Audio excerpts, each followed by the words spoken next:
malayo-layo sir ha. Tatawagin kita mamaya. Then yung magulang po ni Bri, yung sumasayaw na dancing father. Nasa po? Ba't nandiyan kayo sa gilid? Dapat dito lang kayo sa harapan. Para kapag nag-abot ako ng ampaw, malapit-lapit. Paupuin na lang po si Sir Jan sa malapit, no? Then yung ating mga ninong at ninang, pakitaas ang kanang kamay. Ayun na, present ang lahat. Sa simbahan po, ang tawag natin sa inyo, ninong at ninang, no? Sa civil wedding, witnesses po. Sige po, hingi ko rin po yung konting katahimikan ninyo, ha? Kasi pag maingay, umaabot ako ng 2 hours. Pag tahimik, 30 minutes, tapos na ako. Gusto niyo po ba kiss the bride na agad? Baka ihagis niyo ako sa baba, no? Sige po. Ito po ay civil wedding. Sa kalaman po ng lahat. So maitatanong po ako simula sa bata hanggang sa matanda. May tumututol po ba kay Sir Erwin at Ma'am Sheila sa pag-iisang dibdib nila ngayong araw na to? Sagot po kayo, baka hindi na kami makahinga dito sa harap. Ayun, salamat Daddy. Wala naman po tumututol sa kanilang dalawa. Kasi kung di kayo sasagot, di tayo matatapos. Ayan, salamat po. Kung wala, palakpakan naman po natin silang dalawa. Ma'am Sir Erwin at Ma'am Sheila, tayo kayong dalawa. Masyado kayong seryoso, ayaw kayong seryoso kinakasal. Opo, kasal ko, hindi po ito lamay, no? Ayan, salamat naman po. Sige po. No groom and bride. Ito po ay civil wedding. Kailangan na yung manumpa. Siyempre yung vows ninyo hindi yan mawawala. Acceptance sa isa't isa, din yung ating mga symbols, then declaration po. Compress kayo konti. Ayan, baka sabihin nila, magkaaway ata yung dalawang yun, ha? No groom and bride, ang kasalan sa simbahan, ang meaning ay paid that law as part. Sa civil wedding, permanent union of husband and wife. Taas ng kanang kamay para sa panunumpa. Ayusin ang sagot. Yes or I do lang. Tinuruan ko lang kayo ng sagot na. Kapag may nag-no, Daddy, tapos na to. Sir Erwin, ikaw po ang una. Sa harap ng Diyos at itong mga saksi, tinatanggap mo ba si Ma'am Sheila upang maging tunay at legal mong asawa? Yes po. Yes, I do. Thank you. Bride, the same. Do you take Sir Erwin to become your lawful husband and do solemn promise before God and these witnesses? Yes, sir. Baba ng kanang kamay, harap sa isa't isa.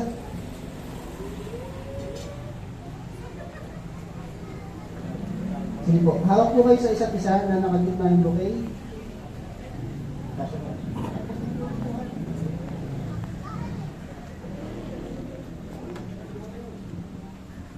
Sige po, no? Sir Erwin at Ma'am Sheila, ito yung pagkakataon na marinig namin, then masabi ninyo yung pangamon nyo sa isa't isa, yung ating vows po. Sige sir, ikaw po ang una. May nahanda o wala? Eh pag wala, walang pirma yung nagkasal na. Sige sir, mas maganda yung on the spot. Sige po, ano yung gusto mong sabihin sa kanya sir? Then samahan mo na ng pangako, no?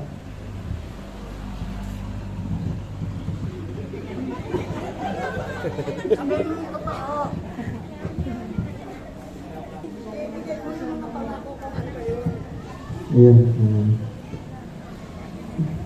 Pangako ko sa iyo na mamahalin kita pambuhay sa yung mga anak natin. Sa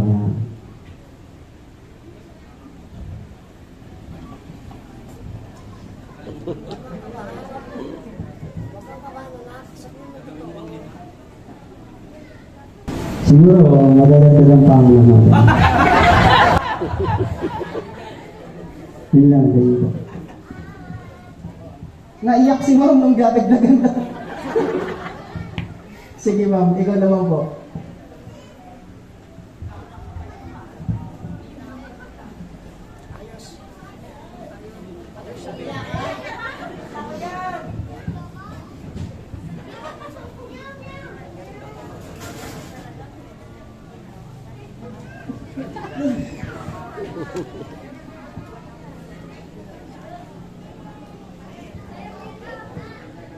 Sayang naman pag-ayos ko sa'yo kanina. Ako pala.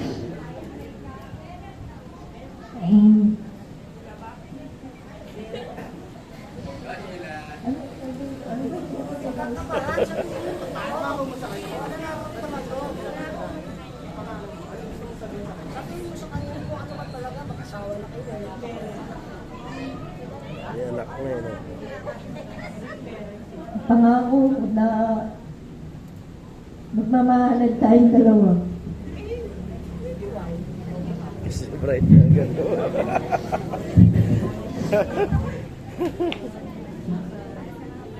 Sa hirap at ginhawa kasama yung mga bata, mga magulang natin na lagi nandyan. Maraming salamat sa lahat. Sakripisyo, good provider, lahat ng gusto namin.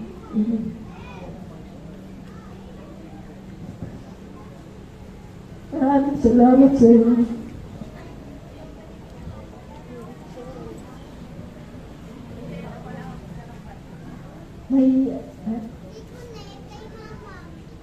My high school sweetheart.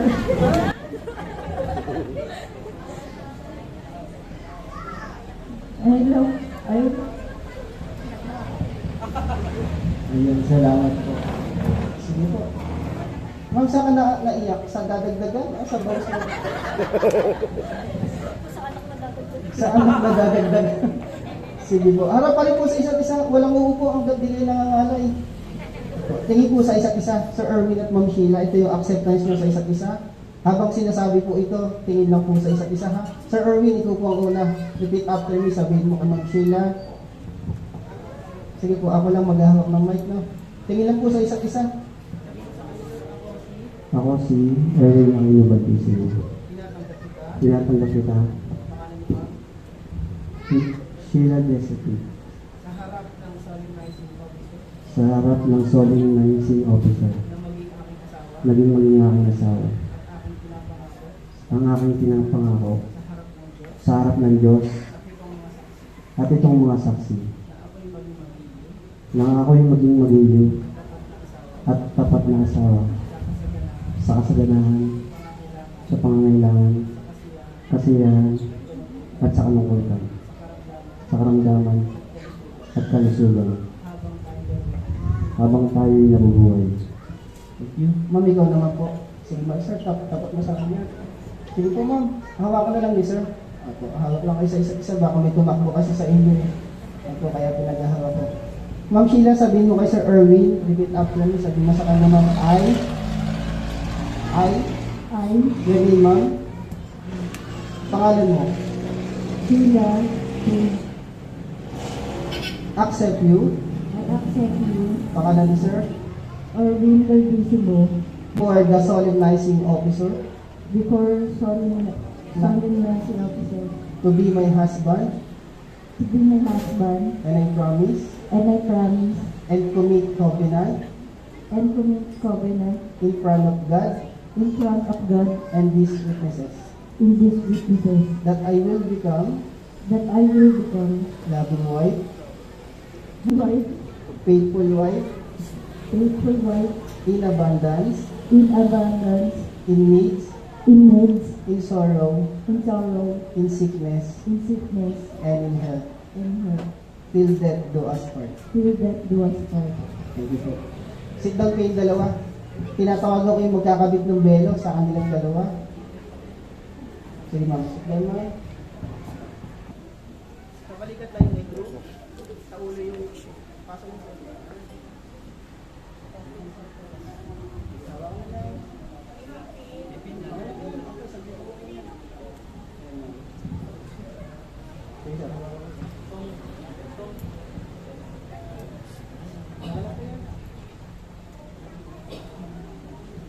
Sige po, thank you ma'am sir.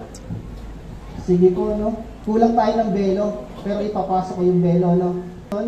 Ayan na po yung cord.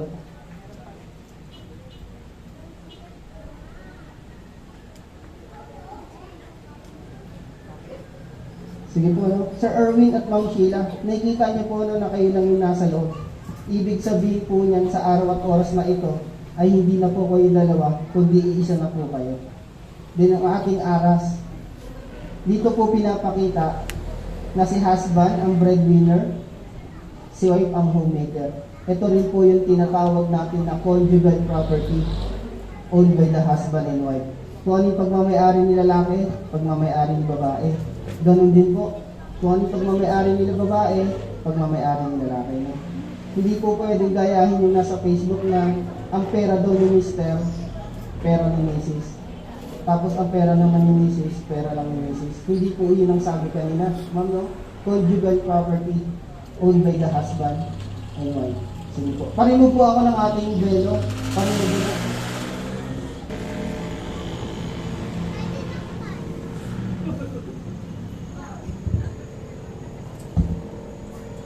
Din yung velo po. Sige po.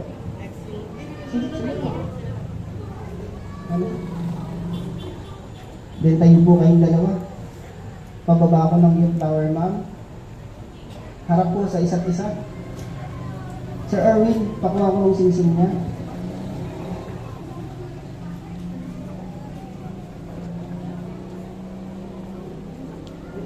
Bahin niya isa.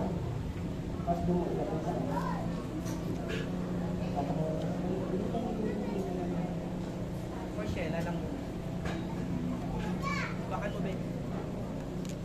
Yan, sige po.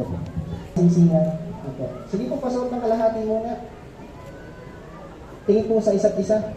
Sir Erwin, sabihin mo kay Ma'am Sheila. I give this ring and also my heart. Sheila, take.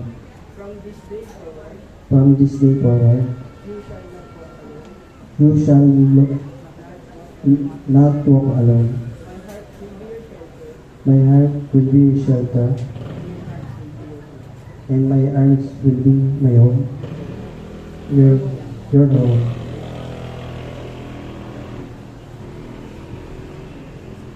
Ma'am, ikaw naman. Right? Kuhain yung table. Sige po. Sa kanyang kaliwang kamay. Kalahati lang din po muna. Tingin po ulit sa isa't isa. Ma'am Sheila, sabihin mo kay Sir Erwin. I give this ring to you, Erwin Valdesimo, as a symbol of my endless love.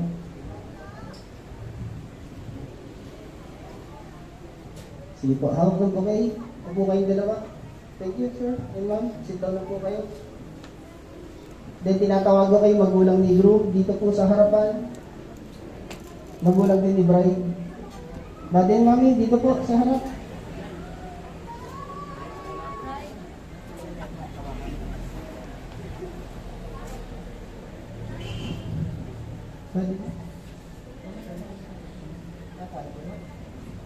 Kasama mo yung tatay.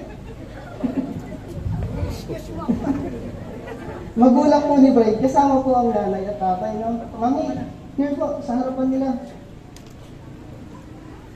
Sir, huwag kang maiyak, sir. Papakantahin lang kita. Pag hindi ko manda to, sir, hindi ko pirmahan to. Sige po. Sa magulang po ng ating couple, maraming salamat po sa mga buhay ninyo.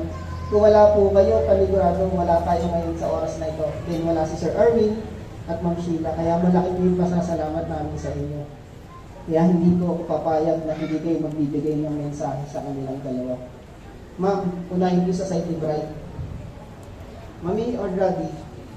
Yun, gusto ko. Sige, Daddy, isang oras sa'yo. Magandang hapon sa inyo bilang mag-asawa sa panahon ito at ginagawa sa inyo pag-iisang digdig at napakaganda ng pagkakataon ito para ibigay ko ang mensahe para sa inyo at mahabang mga pagsubok ang dadaanin pa ninyo bilang mag-asawa. Sana naman hanggang sa huli magsama kayo at alagaan ninyo ang inyong mga anak dahil patuloy pa rin ang pagsubok sa ating buhay. Sana magbigayan ko sa bawat isa. Maraming salamat sa inyong dalawa. Mami, bawal copy-paste.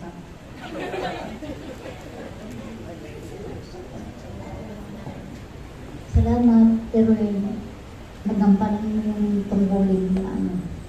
Sana sama yung maayos. Thank you, ma'am. Sige po, dyan lang po kayo. May regalo ko sa inyo mamaya. Sige, Mami. Sa'yo, Sheila, alam mo naman na talagang talagang sa lahat ng manugang ko. Pasensya na po sa nakakarinig sa manugang ko na isa. Alam mo naman talaga na kahit anong sabihin ko sa'yo, baw ka lang ng baw. Doon ako nagpapasalamat sa'yo. At sa aking anak, alam mo na na, may obligasyon ka na. 3 yung anak mo, kailangan mo talagang sumikap pa, ha? Nandito lang ako sa inyong 2, ha? Nasa likod mo lang ako. Hanggat ako may hininga, nandito lang ako sa likod ninyo. Tandaan niyo, mahal na mahal kita na.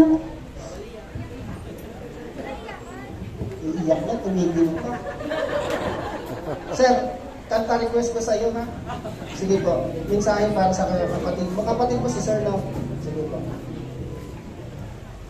Ang masasabi ko lang ay, mahalin mo si Sheila, sila magmahalan kayo. Yun lang po. Tayo po kayong 2, sir.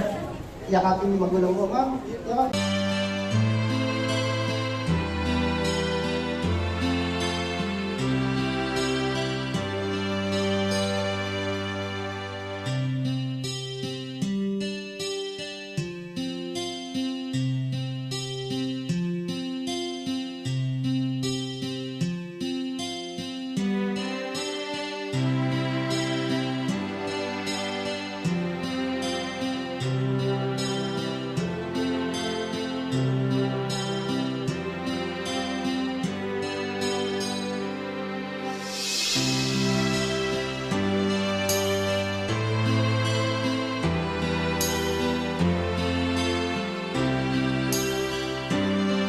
Diyan po yung ninang, dito yung ninong sa kabila.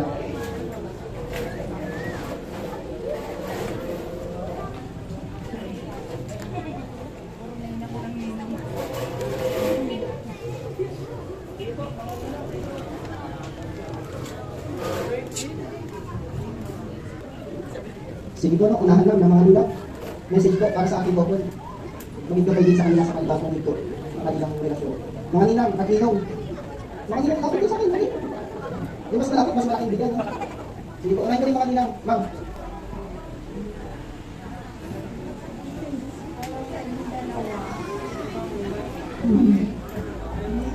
Sa inyong 2, sana lagi kayo masaya, lagi mo lang naman,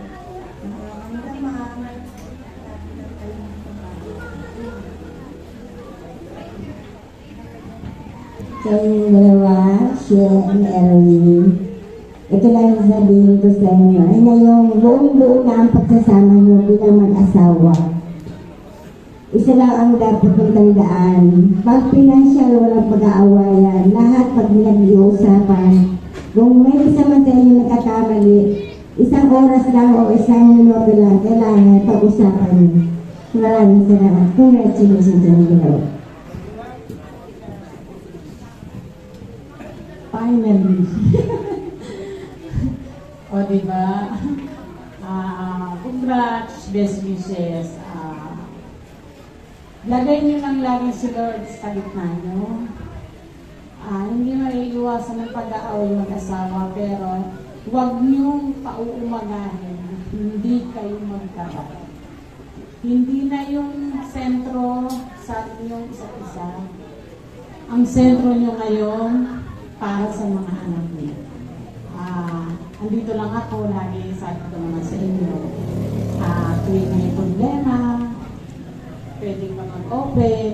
Basta, huwag kayong bibitaw sa isa't isa. May problema man o wala, masaya, malungkot, kasama sa buhay yan. Basta nandyan si God, kapit kayo kay God, tatatag at tatatag kayo. Congrats!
Now, Republic of the Philippines, Office of the Civil, Registrar General Certificate of Marriage, as a solemnizing officer, now by the power and authority vested upon me according to the laws of the Republic of the Philippines, looking unto heaven for the divine sanction. Now I pronounce you husband and wife. Now, sir husband, you may kiss your wife, sir.